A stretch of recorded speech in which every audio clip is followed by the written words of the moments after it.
Hello YouTube, welcome back. I'm John and this is the 66 C10 Budget Build.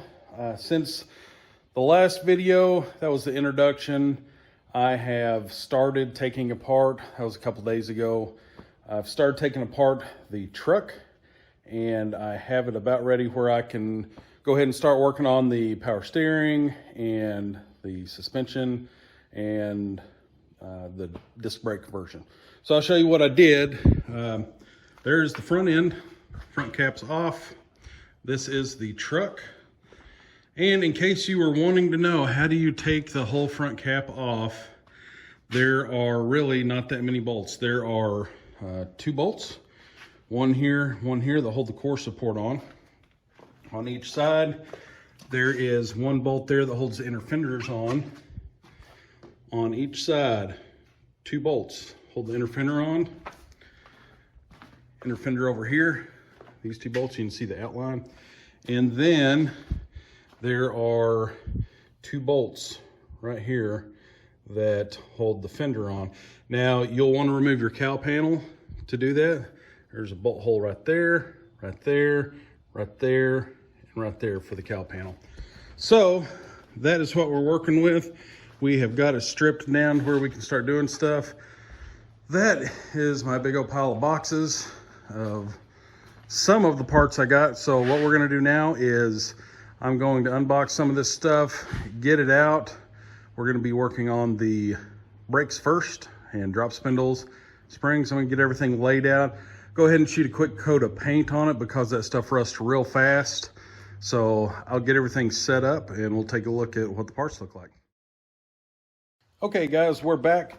I have everything unboxed for the disc brake conversion.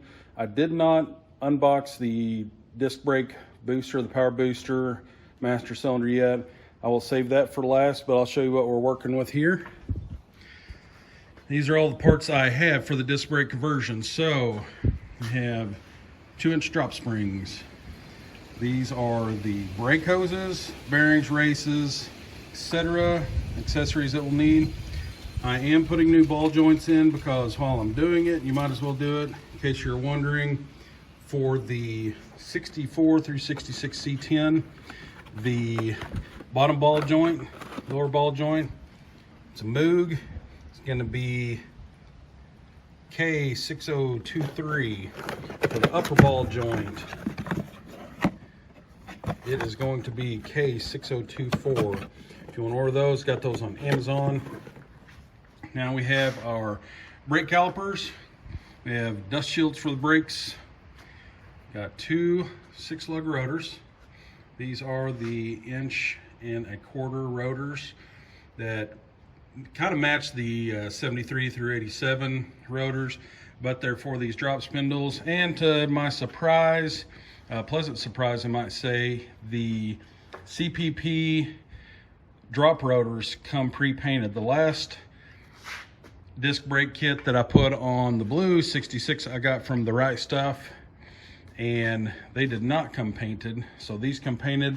That is very nice. So that is everything that we are going to be putting on for the disc brake conversion. I am going to go ahead and get started on that. I don't know how far I'll get. Today is Friday. It's Friday afternoon.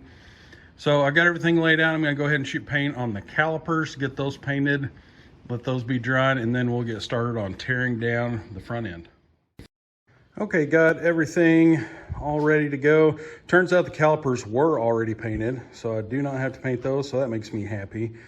So what I thought I would do before I get started here was take a few measurements and see just where it's sitting. It's sitting up pretty high for factory suspension, it seems like. So I'm just gonna do a quick measurement off the frame right there. Looks like it's about 17 3/4 there. We'll do the rocker panel here. It looks like, probably can't tell very good on the video, but from the bottom there, it's about 16.5. So we'll go ahead and get started tearing this down. I'm going to pick up the frame on Sunday, so for now all I can do is this passenger side. So we'll get that tore down and get started on this. All right, got everything jacked up, supported jack stands, and I'm getting ready to take this off. Figured I'd just go ahead and show you guys. I am not going to be doing anything with these drum brakes. So if you were to be reusing your drum brakes for some reason, you would obviously have to take that dust cap off, take the spindle nut off there, and just disassemble your drum brake parts. What I'm going to be doing is basically taking the spindle off. To do that, there is a bolt right there in the top ball joint. There's a bolt there, or a nut, sorry, in the bottom ball joint. And then we'll obviously have to take off the tie rod. And just by the looks of it, this one functions okay. The one on the other side has probably about a 1/2 inch of play. So I'm probably gonna end up having to replace these tie rods. And while I'm in here doing it, might as well do it anyway. But very important, if this is your first time doing this, whenever you take off these spindles, that nut, you got to take the cotter pins out, loosen that nut up, but not all the way, because that coil spring will come shooting out if you take both the nuts off. So I'm going to get those loosened up. Usually you just have to beat the crap out of it with a hammer, and as soon as you see it drop, then you can support that lower control arm with a jack. A lot of people I have seen will take and put a chain around the coil spring, chain it to the control arm so it doesn't come shooting out. We'll tackle that when we get there. I'm going to work on getting these control arm nuts out so we can get one step forward and replacing the ball joints, and then installing these drop spindles and drop coils. Okay, that was easier than I expected. The drum came right out as soon as I took those bolts off and lowered it down a little bit. Came off the ball joint, the bottom one was stuck a little bit. I just had to wiggle it back and forth. And then the coil spring, as soon as I let it down, it just fell out. So there was no shooting across the shop. And I'm pleasantly surprised how easy that came out. So I do not have a ball joint press. I will have to run down to O'Reilly's and get one of those tomorrow. So what I'm going to do is go ahead, and it looks like this ball joint has never been replaced. It's a factory ball joint, so it will have rivets in there. So what you do on those is you grind the top of the heads off, beat that ball joint out, clean it up, and then the new ball joint just bolts in with the supplied nuts and bolts. So I can go ahead and clean this control arm up a little bit and get that upper ball joint in, and then I can get that pressed tomorrow, get the lower one in, and put everything back together, hopefully. So stick around, that is what's next. All right, guys, so today's the next day. Came into town, went to O'Reilly's, get a ball joint press, and just a tip or some advice: always check your rental tools before you leave. I should have done that, but I didn't. So what happened was, got all the way back home, opened this thing up. This thing's completely covered in grease, shavings, and the main screw on that thing is just completely stripped out. So here I am back at O'Reilly's getting another one. We'll get another one and then head back to the shop. All right, back from O'Reilly's, got a new ball joint press, and I thought I would show you real quick how these things work. You have your, basically like a C-clamp. You have one fitting that'll fit over the stud end of the top of the bottom ball joint. Bottom part has another cup, and then it comes with several of these different size adapters. You just got to find the one that fits over the bottom of your ball joint. This one uses 7/8 on the bottom. So basically you just put it on like that and then turn this, and it'll slowly press out. Sometimes you got to look at the bottom of them, see if they're spot welded. Sometimes the ball joints can be spot welded to the control arm. Anyway, that is how that works. It'll press out. I'll come back to you once I get this one out and we'll take a look at it.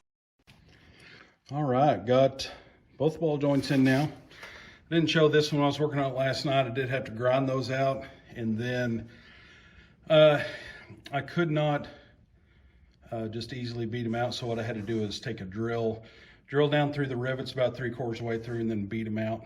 And then it came right out, but I got everything back all together here as far as new ball joints. Got my new spindle there. Pretty easy to put these together. I mean, they just go one, you know, that top ball joint goes in the top, bottom ball joint goes in the bottom. Front side of that is for your tie rod. So basically just putting it in there and bolting it back together, getting it torqued down, get your cotter pins in. Also, don't forget to put your grease certs in. Got the top one in, the bottom one in. After I get this all put back together, I'll go ahead and grease it up. So let's get that done. Got the drop spindle on, drop spring in, and got those ball joints torqued down to spec. So I do have the brake rotor, got the bearing in there and the seal. Got to put on the dust shield for the brakes. Put that on, and then I can put this brake rotor on, and then put the other bearing in, put the nut in, dust cover, caliper on, and we are almost done with this side. So I'll go ahead and get that done and come back. I am pretty much done with this. I got the spindle on there, got that rotor on, bearings packed with grease, got those put on, got the nut on, dust cap. Pretty much done.